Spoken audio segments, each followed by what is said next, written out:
Thank you very much, and thank you for having me. And actually, the journey started after more than 30 years building companies, both scaling companies and starting them. One of them actually a Hong Kong company called Three, the mobile operator Three, that we started in Scandinavia.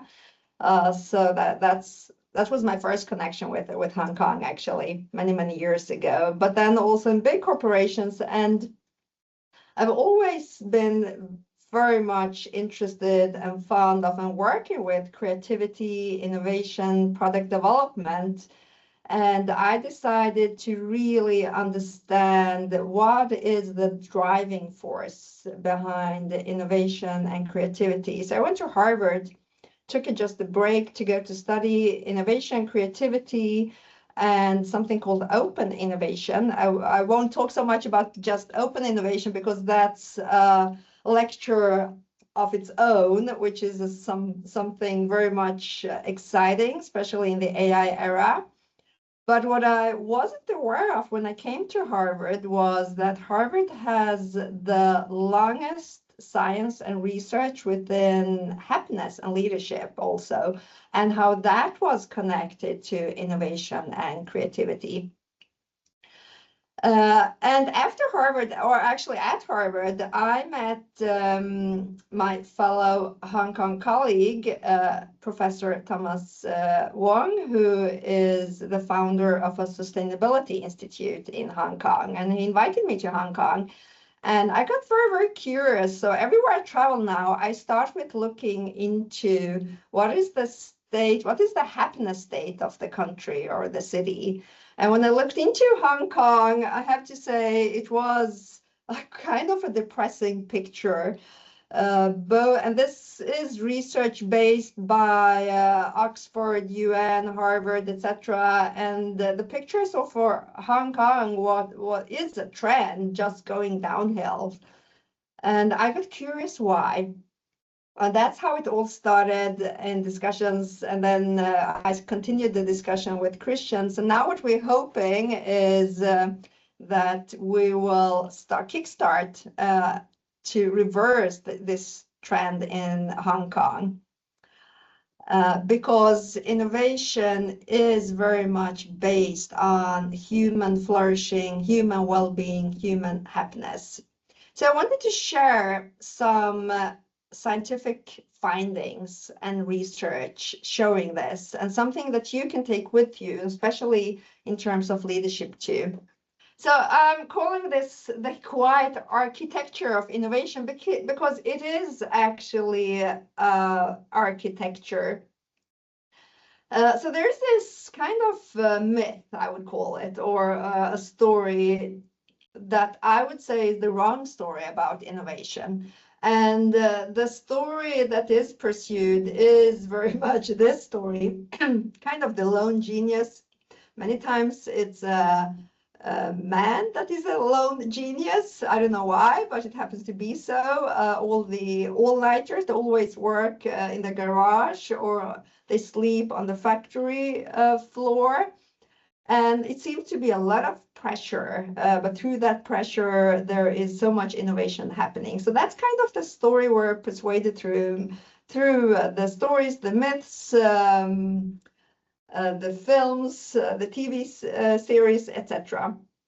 But is this really true? How does actually innovation happen? And what does science tell us? So there is so much science in this topic, not only from Harvard, but from a lot of different scientific centers. And there is a word that I would like to put out here, and the word is habit. So innovation is actually a habit that you will see, and everyone can be creative. But you have to create the conditions for it. You have to prepare it for it with actually also a routine. Twyla Tharp, she's one of the most creative people on earth, I would say. A lot of Emmys and other awards. She's a choreographer, dance choreographer, and she has put this into a shape of how to create this as a habit. and to create an environment that's innovating all over again. So if we look into how the brain works, so I studied a lot of neuroscience because I got really, really curious about at the Harvard, how does this actually work in the brain? And it's so very clear from an evolutionary perspective that we don't thrive, we don't innovate or create when the brain is under pressure. Because when the brain is under pressure, when human beings are under stress, performance pressure, or other kinds of pressure, we go into a part of the brain that's called the amygdala. And in the amygdala, you have the fight, flight, or fear response, and that's only a survival response. While the cognitive brain, which is a part of the brain that is developed later during the evolution, it is in the prefrontal cortex and the lobe, and that's the thinking brain. And the mechanism for creating innovation is there. But if we look at the lifestyle we're having today, our modern lifestyle, it dysregulates, it disrupts, and it creates imbalance in the brain. So there's something called neurotransmitters in the brain. Some of the most famous ones are dopamine.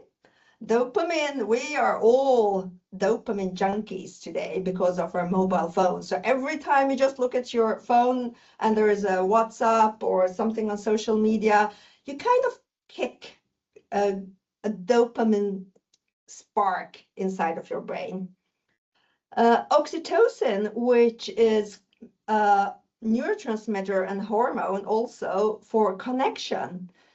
Well, we don't have as much connection today because of also the digital area, AI area. So the expression of being alone together is more relevant than before. So all of this is creating this imbalance, which makes actually our creativity and innovation going downhill.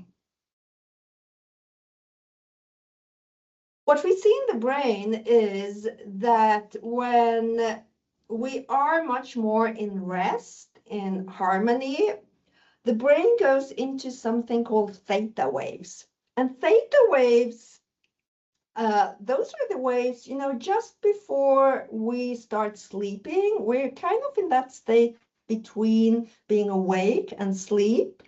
It's like a very hypnotic, hypnagogical state. And that's when we're most creative, actually. And if you look at children up to around 7 years old, their brain is in theta waves. So that's why children have this rich, rich, rich fantasy world, while we as adults, and especially with how our school system looks like and also how our workspaces look like, we got much more primed into limit this state of fantasy. But when we allow us to be there, then there's this neurons that fire together, they wire together. That's a saying in neuroscience. So the more we let ourselves be in this creativity space, the more of those Neuralink connections we're creating, actually. But what actually blocks our creativity, except that we are primed as adults to behave in a certain way? So many people think that, oh, we have to hire the most, you know, we do all these tests to hire the most innovative people, most creative people. But what research and science actually show us, well, you know, that's only 1/3 of the picture, because what blocks creativity is not lack of talent, it is fear. So how come? So that comes back to how the brain was developed. So we are very much looking into survival as human species. mostly unconsciously today, but it's still what is driving us. So if we come to the workspace, how is the workspace and how is leadership really developed today and how does it look like? Well, the four fears we have that blocks innovation, creativity is the first one is what we call the messy unknown. That means we need to take risks. So how many companies are actually promoting this? You have this usually in startups, and I think it was Spotify that said fail fast because they know that the more you just take risks and test and learn, the more they would prosper as a company. The second fear is being judged. So what is actually the leadership culture we're having? So in many companies, we have a lot of hierarchy, and hierarchies actually is the total opposite for innovation and creativity. So that's usually why startups are very lean and you don't have those hierarchies. And maybe they're kind of chaotic. I've been in a couple of them, but oh boy, what a difference that is working in that environment versus sitting in the big corporations where I also been doing with all these committees that you have to go through to get a decision and all the business cases. And that's what we see, that big corporations, they lose in innovation, they lose in creativity. So what they do instead, they go on an M&A strategy, a merger and acquisition strategy to buy companies that are innovative. And you also see like, let's say big tech companies today that started, let's say Facebook or Meta, with Instagram or the others, Amazon, well, now usually they also are on this M&A strategy. The third fear is taking the first step because that's also going into the unknown. So writers many times know this. They sit there with a blank page and it's so hard just to start writing the first sentence. That goes also for many innovation projects. And the last one is actually losing control because when you put it out there, there will be some people having input into your idea, into your work. So there's another very, very interesting research with 98 healthcare teams working under high pressure, delivering, saving lives. And many times during that press, what they saw that they had to think in a new way. And the teams that gave themselves the time to stop, reflect, reframe, they started innovating and they started coming up with much better ways of working. And they called that reflexivity. I just love that word. And the question is, how much time in the workspace do we actually give ourselves for reflexivity? Usually we're in so many meetings and then we get home and then we have our family and the kids, etc. And then after they gone to bed, you start emailing. So when is the time for reflexivity? This is a research study from Harvard and INSEAD in Paris with 3,500 executives. It's a 6-year-long study where they looked at which leaders are actually the most innovative and what are the skills. So these are the 5 skills of the most innovative leaders in the world. So what they saw and what they did was, first of all, they were associating different domains.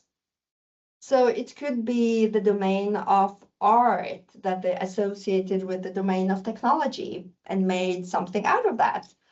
This is a great example for iPhone and Steve Jobs. He was apparently a big art connoisseur.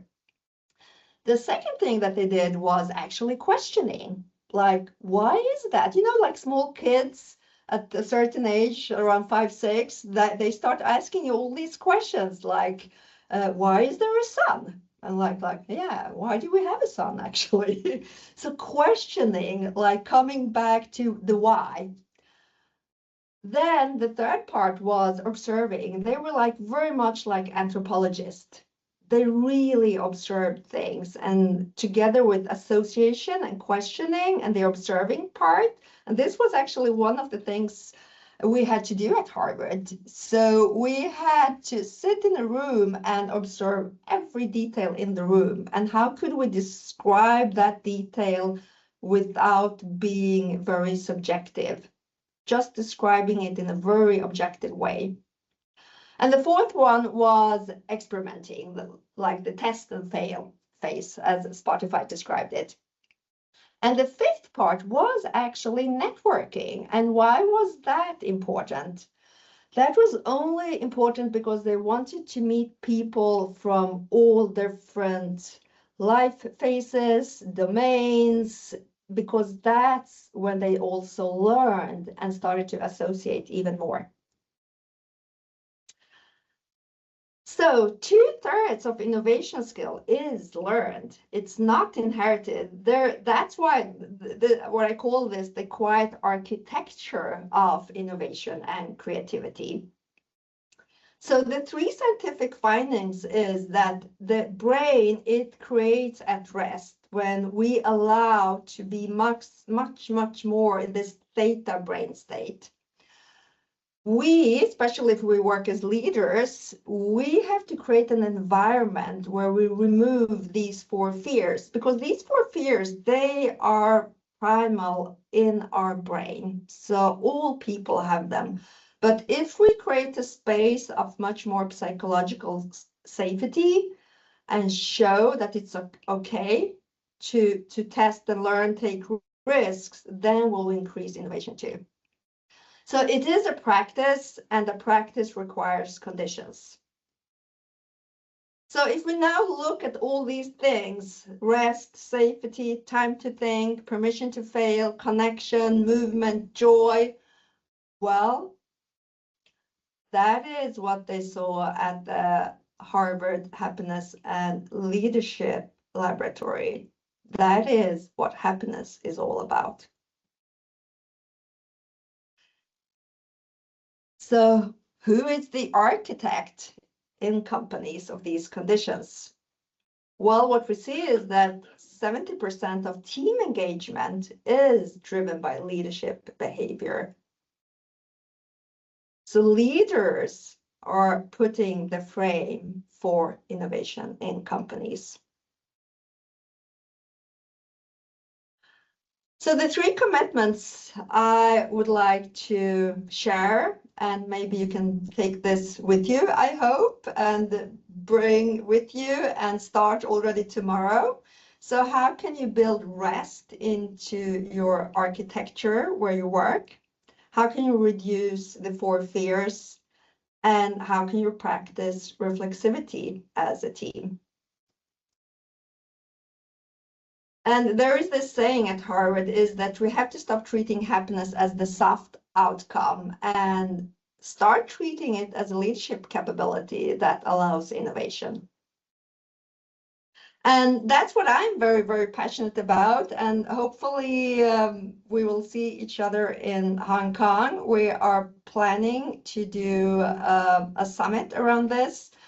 Innovation, creativity, and happiness in the AI era, and we're looking for partners. So if you're also very passionate about this topic and would like to make the world better and leadership better, so you're so welcome to reach out and contact me. Thank you.